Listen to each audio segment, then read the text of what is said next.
Saludos hermanos, gracia y paz.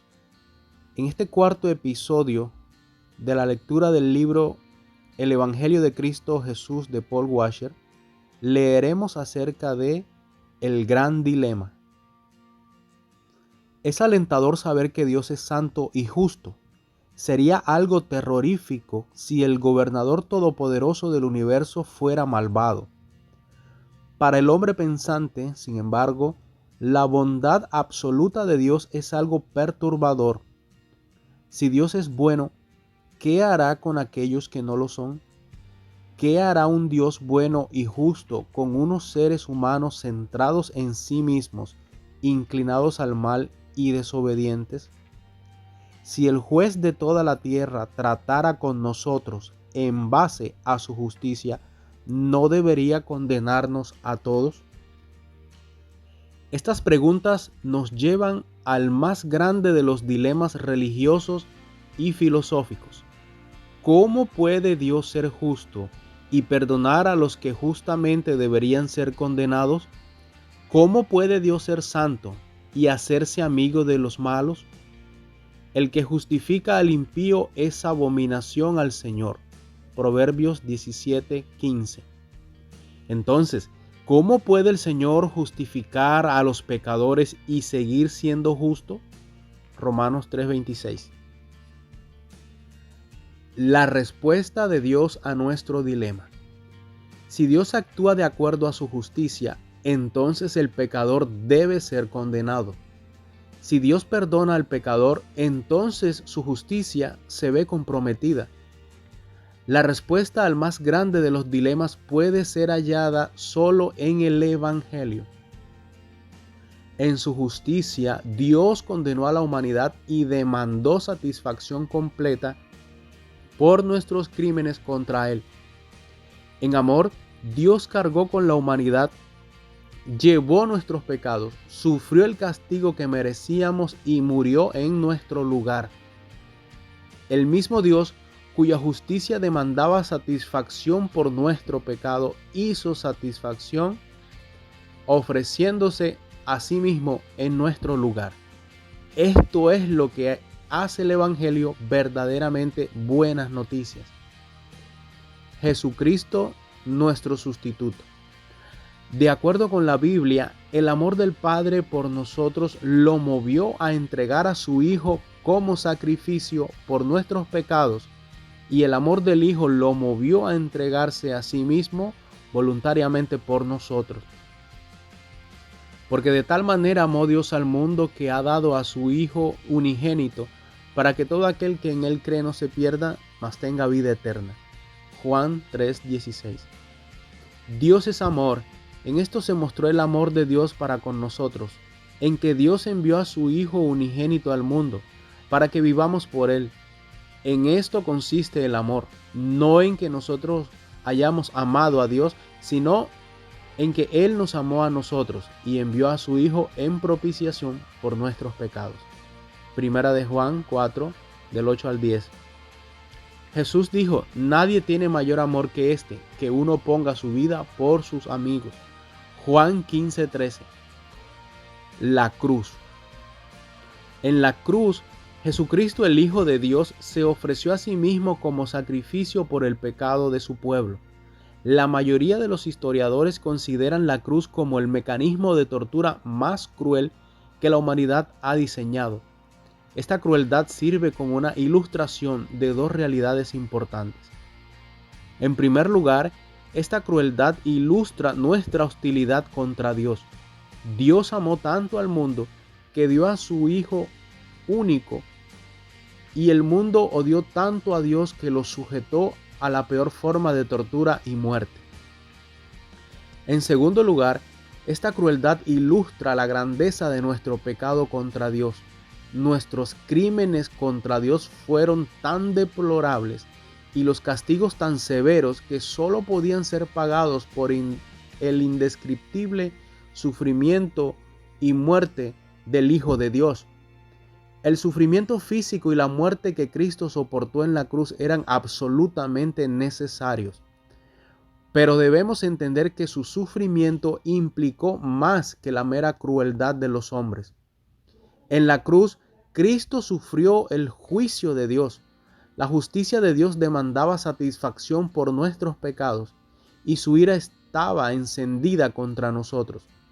Para satisfacer la justicia de Dios y apaciguar su ira, era necesario que Cristo sufriera el juicio que merecíamos.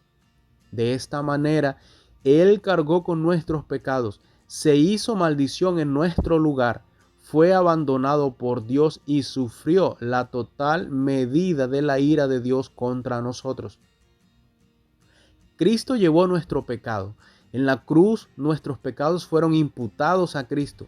Eso quiere decir que Dios puso nuestros pecados en la cuenta de Cristo y los consideró suyos. Consecuentemente, Cristo fue declarado culpable delante del juicio del trono de Dios y fue tratado como el culpable. Todos nosotros nos descarriamos como ovejas, cada cual se apartó por su camino, mas Jehová cargó en él el pecado de todos nosotros. Isaías 53:6. Al que no conoció pecado, por nosotros lo hizo pecado, para que nosotros fuésemos hechos justicia de Dios en él. 2 Corintios 5:21. Cristo sufrió nuestra maldición. Ser maldecido por Dios es convertirse en objeto de su desagrado y condenación. Todos nosotros estábamos bajo la maldición de Dios por causa de nuestros pecados. Para salvarnos de la maldición, Cristo se hizo maldición por nosotros y sufrió el juicio de Dios en nuestro lugar. Nos redimió, lo que significa que Él pagó el precio para satisfacer la justicia divina, para que así todos los que crean en Él sean liberados. Porque todos los que dependen de las obras de la ley están bajo maldición, pues escrito está: maldito todo aquel que no permaneciere en todas las cosas escritas en el libro de la ley para hacerlas. Gálatas 3:10. Cristo nos redimió de la maldición de la ley, hecho por nosotros maldición, porque está escrito: maldito todo el que es colgado en un madero. Gálatas 3:13. Cristo fue desamparado por Dios en nuestro lugar. Uno de los resultados más terroríficos de nuestro pecado es la separación de Dios, ser destituidos del favor de su presencia y comunión. Pero vuestras iniquidades han hecho división entre vosotros y vuestro Dios, y vuestros pecados han hecho ocultar de vosotros su rostro para no oír. Isaías 59:2. Para salvarnos de esta separación eterna, Cristo llevó nuestros pecados en el Calvario y fue desamparado por Dios en nuestro lugar. Cerca de la hora novena, Jesús clamó a gran voz diciendo: Elí, Elí, lama sabactani. Esto es: Dios mío, ¿por qué me has desamparado? Mateo 27:46. Cristo sufrió la ira de Dios por nosotros. La Biblia nos enseña que Dios está enojado con el hombre por causa de su constante maldad, aunque esta es una verdad impopular. Salmos 7:11 declara: Dios es juez justo y Dios está airado contra el impío todos los días. La ira de Dios no es una emoción incontrolable, irracional o egoísta, sino un resultado de su santidad, justicia y amor por todo lo que es bueno. Dios odia el pecado y viene contra él con una ira terrible y a menudo violenta. Si el hombre es objeto de la ira de Dios, es porque ha escogido desafiar la soberanía de Dios, violar su voluntad y entregarse al mal. Puesto que todos los hombres son culpables de pecado, merecen la ira de Dios. Sin embargo, en amor, Cristo tomó la copa de la ira de Dios que merecemos y bebió cada gota hasta que mermó completamente, y la ira de Dios contra nosotros quedó completamente satisfecha. Porque así me dijo Jehová, Dios de Israel: toma de mi mano la copa del vino de este furor, y da a beber de él a todas las naciones a las cuales yo te envío. Jeremías 25:15. Yendo un poco adelante, se postró sobre su rostro, orando y diciendo: Padre mío, si es posible, pasa de mí esta copa, pero no sea como yo quiero, sino como tú. Otra vez fue y oró por segunda vez diciendo: Padre mío, si no puede pasar de mí esta copa sin que yo la beba, hágase tu voluntad. Mateo 26, 39 y 42. Ciertamente llevó él nuestras enfermedades y sufrió nuestros dolores, y nosotros le tuvimos por azotado, por herido de Dios y abatido. Mas él herido fue por nuestras rebeliones, molido por nuestros pecados. El castigo de nuestra paz fue sobre él, y por su llaga fuimos nosotros curados. Isaías 53, del 4 al 5. Cristo murió en nuestro lugar. Una de las pruebas más grandes del juicio de Dios contra nuestra justicia es la muerte física, la separación del alma del cuerpo. Desde los tiempos de Adán hasta el presente, todas las personas son confrontadas con la terrible e innegable realidad que morirán. Romanos 5:12. La Biblia nos enseña que la muerte no era parte original ni natural de la creación. Más bien, es un juicio de Dios sobre las personas por causa de su pecado. Para salvarnos del poder de la muerte, era necesario que Cristo muriera en nuestro lugar. La paga del pecado es muerte. Romanos 6:23. Entonces Jesús, clamando a gran voz, dijo: Padre, en tus manos encomiendo mi espíritu. Y habiendo dicho esto, expiró. Lucas 23:46. Porque también Cristo padeció una sola vez por los pecados, el justo por los injustos, para llevarnos a Dios, siendo a la verdad muerto en la carne, pero vivificado en espíritu. 1 de Pedro 3:18. Cristo no murió solo como un mártir, sino como el redentor de una humanidad pecadora. Antes de exhalar su último aliento, declaró: consumado es. Juan 19:30. Cuando dijo esto, quiso decir que a través de su sufrimiento y muerte hizo el pago completo por los pecados de los que creen en Él. ¿Crees que Cristo murió por los pecadores? Si no lo crees, ¿por qué resistes la palabra del Dios que no puede mentir? Si lo crees, ¿cómo te ha afectado esta verdad? ¿Permaneces indiferente al Señor crucificado? O peor aún, ¿usas la cruz como una excusa para vivir una vida impía e inmoral? Si la muerte de Cristo ha llegado verdaderamente a tu corazón, no podrás vivir más para ti mismo, sino que te verás obligado internamente a vivir para aquel que murió y resucitó por ti. Una vez que Dios abre tus ojos para ver su sabiduría y poder en la cruz, nunca más serás el mismo, sino que seguirás al Cristo resucitado. La resurrección. El testimonio de la Biblia es que Cristo no solo murió por los pecados de su pueblo, sino que también resucitó de entre los muertos al tercer día. La resurrección de Cristo es fundamental para el cristianismo. Si Cristo no resucitó, el Evangelio es un mito y nuestra fe es inútil. 1 Corintios 15:14.